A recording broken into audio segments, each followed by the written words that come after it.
আসসালামু আলাইকুম প্রিয় দর্শক, মজার রেসিপিতে আজকে তালের মালপা পিঠা তৈরি করে দেখাবো। ভীষণ মজার তালের মালপা পিঠা। প্রথমে নিয়েছি 1 কাপ ময়দা, আর নিচ্ছি 1/3 কাপ সুজি, নারকেল দিচ্ছি 1 কাপ, নারকেল কোড়ানো 1 কাপ, গুঁড়া দুধ দিচ্ছি 3 টেবিল চামচ স্বাদ বৃদ্ধির জন্য,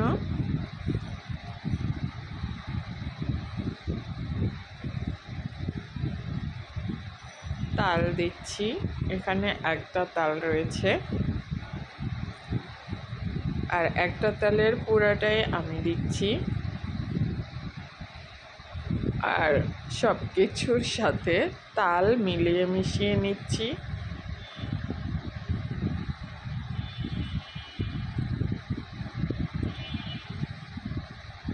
এখন দিলাম স্বাদ মতো লবণ। এরপর দিচ্ছি খেজুর গুড়ের সিরাপ। এটাকে আমি জাল করে খেজুর গুড়ের সিরাপ তৈরি করে নিয়েছি। এখন তালের সাথে খেজুর গুড়ের সিরাপও মিলিয়ে মিশিয়ে নিচ্ছি। এখন এই যে একটা ব্যাটার তৈরি করে নিয়েছি, দেখেন আমি এখানে পানি দিয়ে একটা ব্যাটার তৈরি করে নিয়েছি। এটা কিন্তু একদম বেশি থিক থাকবে, মালপা পিঠার জন্য ব্যাটারটা একটু বেশি থিক হতে হয়। আর এই যে রেস্টে রেখেছিলাম আধা ঘন্টা। এখন এই যে আধা ঘন্টা পর বানানোর 5 মিনিট আগে দিয়ে দিলাম 1 চা চামচ বেকিং পাউডার। আগে বেকিং পাউডার ব্যবহার করবেন না, তাহলে কার্যকারিতা নষ্ট হয়ে যায়। বেকিং পাউডার দিয়ে এখন আবার 5 মিনিট রেস্টে রেখে দিচ্ছি। এখন দেখেন এই যে ব্যাটারটা ঘন হয়েছে। এখন প্যানে তেল গরম করে নিয়েছি, আর একটা পিঠা দিয়ে দিলাম। তেল মিডিয়াম গরম করে চুলার আঁচ হাই হিটে রেখে পিঠা ছাড়বেন না, তাহলে দেখবেন পিঠা ডিজাইন হবে না, ছেঁড়া বেড়া হয়ে যাবে। আর এই যে এখন চুলার আঁচ কমিয়ে পিঠাটা দিয়েছি, এখন আঁচটা বাড়িয়ে দেব ফুলানোর জন্য। যখন ফুলে যাবে তখন আবার আঁচটা কমিয়ে হালকা আঁচে ভেজে নিব, নয়তো কিন্তু ভিতরে সিদ্ধ হবে না। আমি আবার বলছি, যখন পিঠাটা দিবেন তখন চুলার আঁচটা একদম লো ফ্লেমে রেখে পিঠাটা ছাড়বেন, আর নয়তো হাই হিটে রাখলে পিঠা একদম ছড়িয়ে পড়ে, পিঠা সুন্দর হয় না, এরকম গোল হবে না।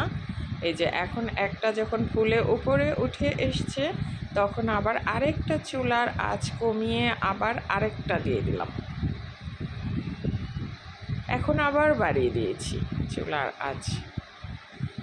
বাড়িয়ে না দিলে কিন্তু আবার পিঠাটা ফোলে না। চুলার আঁচ এখন বাড়িয়ে রেখেছি, আর উপরের থেকে এভাবে তেল দিতে হবে যাতে করে পিঠা ফুলে ওঠে। এখন দেখেন এই যে আমার কিন্তু পিঠা ফুলে উঠেছে। এখন উল্টে দিব পিঠা, এখন উল্টে দিব।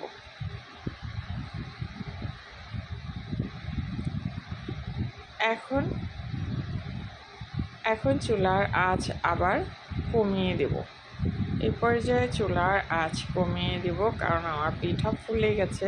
এখন আস্তে আস্তে লো ফ্লেমে রেখে এগুলো ভাজতে হবে, নয়তো কিন্তু যেহেতু বেশি থিক থাকে মালপা পিঠার ব্যাটার, সেজন্য আস্তে আস্তে ভাজতে হয়, নয়তো ভিতরে সিদ্ধ হয় না। এই যে দেখেন লাল লাল করে ভেজে তুলে নিচ্ছি।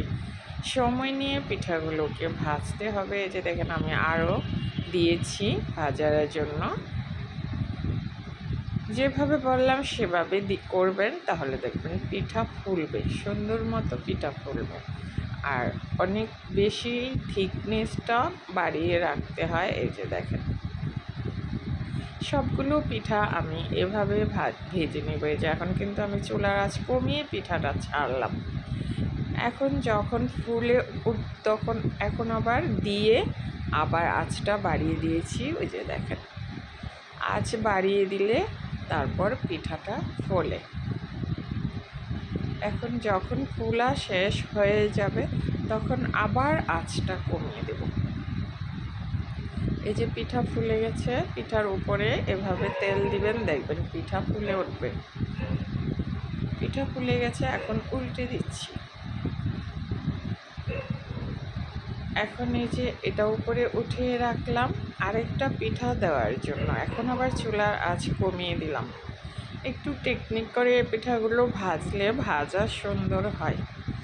এখন ওইটা উঠিয়ে রেখে এখন চুলার আঁচ কমিয়ে আবার একটা এই যে পিঠা দিয়ে দিলাম। এখন যখন এটা উপরে উঠে যাবে তখন আমি ওই পিঠাটা আবার ছেড়ে দেব। এখন আবার চুলার আঁচ বাড়িয়ে দিলাম যাতে করে পিঠাটা ফুলে উপরে উঠে যায়।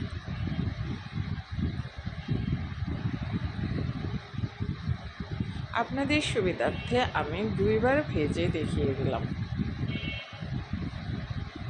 এখন এই যে এক পিঠ হয়ে গেছে, চুলার আঁচ বাড়িয়ে এক পিঠ ভেজে নিলাম। এখন আবার উল্টে দিচ্ছি। উল্টে এখন আবার ওই পিঠাটা ছেড়ে দিব। এখন আবার চুলার আঁচ একদম কমিয়ে দেব। চুলার আঁচ কমিয়ে উল্টে পাল্টে এটাকে এই পিঠাগুলোকে 2-3 মিনিট ভেজে নেব, 3-4 মিনিটের মতো। সবগুলো পিঠা আমি এভাবেই ভেজে নেব।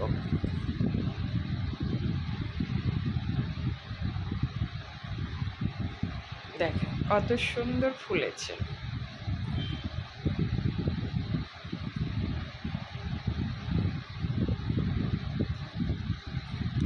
সবগুলো পিঠা আমি ভেজে নিয়েছি। দেখেন কতটা সুন্দর পিঠা হয়েছে। অবশ্যই বেটার গুলিয়ে আধা ঘন্টা রেখে দিবেন। তারপর ভাজার পূর্বে 5 মিনিট আগে বেকিং পাউডারটা দিবেন। আল্লাহ হাফিজ। এখন এই যে আমি একটা পিঠা ভেঙে দেখিয়ে দিলাম। দেখেন কতটা লোভনীয় হয়েছে। আর তালের পিঠা অনেক মজার হয়েছে। একবার অবশ্যই এভাবে ট্রাই করবেন, সবাইকে পরিবারের তৈরি করে দিবেন, দেখবেন সবাই খেয়ে খুবই পছন্দ করবে। তালের মালপা পিঠা। আল্লাহ হাফেজ।